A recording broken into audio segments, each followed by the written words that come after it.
right, so I'm back in the C-10. We're having some problems finding the serpentine belt because we have to do a different belt configuration because we moved the idler pulley. So we probably bought like 4 or 5 serpentine belts, and we finally think we got the right one. So we're going to go pick that up in the morning.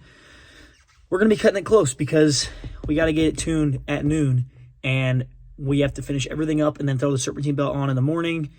You got to get the throttle on and the serpentine belt, and that's it. Hopefully the alternator works after I've rebuilt it. Yeah, that's pretty much it. Cutting it close. And we should have it done.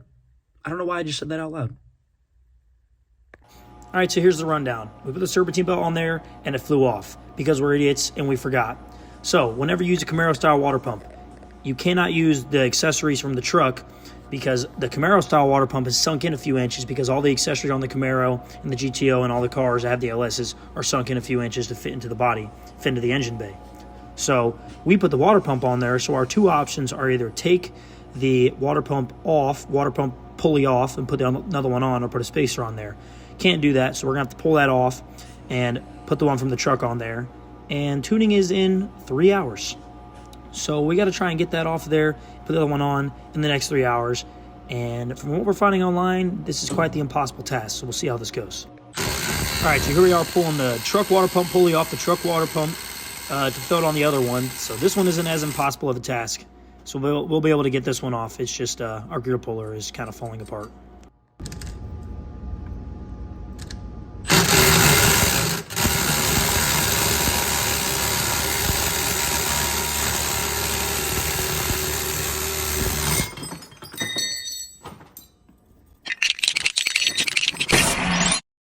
All right, so here's the problem.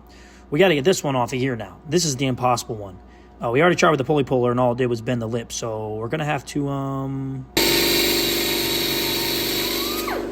right, we were able to slip this one enough where it loosened up on there.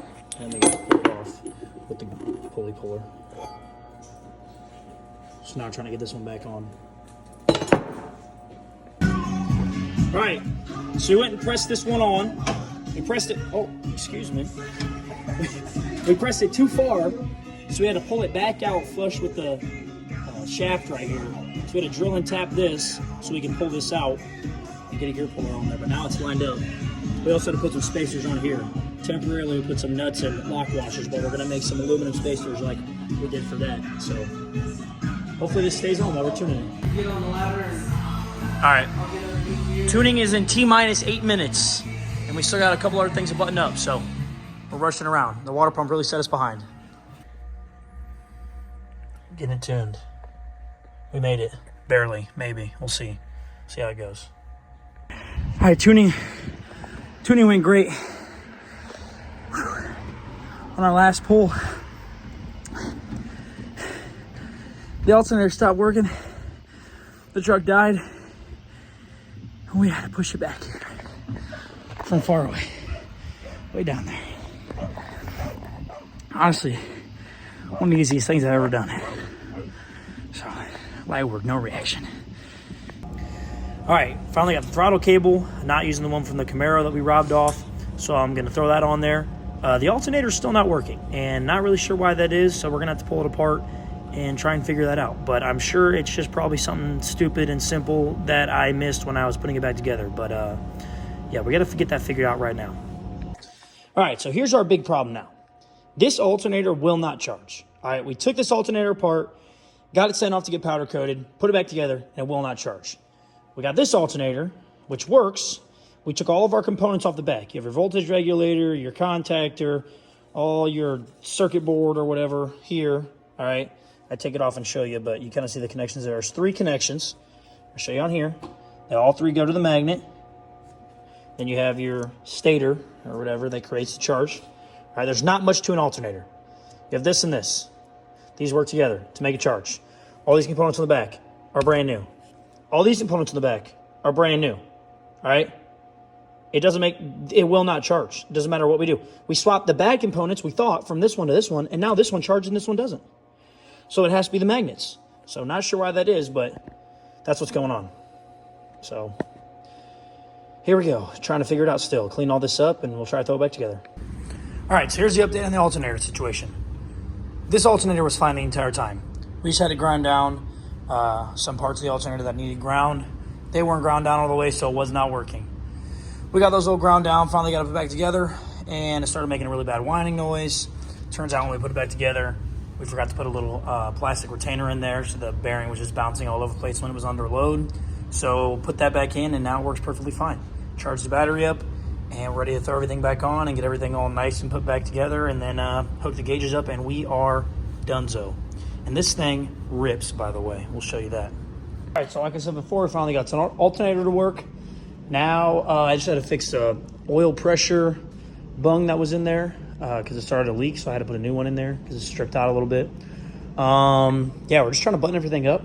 We're really trying to get it back to Bob today. So we're trying to button everything up right now, get all the bugs worked out. Yeah, see if we can get it done. Jeremy's off getting the volts for the seat. I'm trying to put a power wire on these gauges in the back to get the fuel gauge to work because the gauges are being weird. The temperature gauge is pegged out. The oil pressure gauge is pegged out. Battery's stuck in the middle. We haven't touched any of those, so those are possibly broken. We're going to see if we can fix them, but the important ones, the speedometer works, tach works, and then we're about to get the fuel gauge to work. So those ones will be working, and then we'll maybe talk about getting those other ones going. Yeah, just trying to get everything buttoned up. It runs really, really good, so excited to give it back to them. It's quick, too. Real quick. Oh, I got to get those permanently mounted, too. These covers. So we're going to get all that done right now.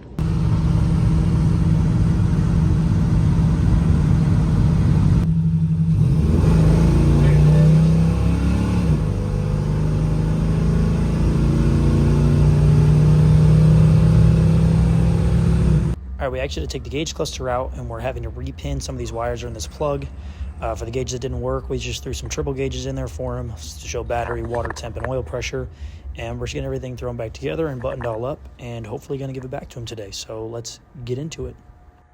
All right, gauges are in, wires are tucked, everything works. Time for you guys to check this thing out.